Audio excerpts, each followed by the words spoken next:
When was the first time you knew there was something going on? Well, we were standing out on First Avenue waiting for the bus to come by. And a leader called paper boy come by and said, extra, extra, read all about it. Japan bombs Pearl Harbor. I said, Mother, where's Japan? What's a bomb? Wow. Well, I didn't know. I was just in the first grade. Later on, I had a teacher in the every day. She required each student to make some report about World War II.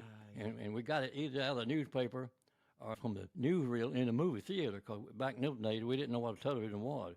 So we were well aware of World War II. Papa is a great storyteller. One thing I really want to hear is involved in the war. World War II was still raging. It was the early part of 1945, and we was at recess. And we looked over there one day, and here comes this army officer crossing the street. I said, man, he's coming to school here. We followed him right inside the door on the west end of the building, and he went right straight to Miss Moy's room, who was my fifth grade English teacher. We didn't know it at that time, but we found out later on that he was Mr. Moy. He was a prisoner in World War II. She knew he was back in the United States, but she didn't know he was in Laurel.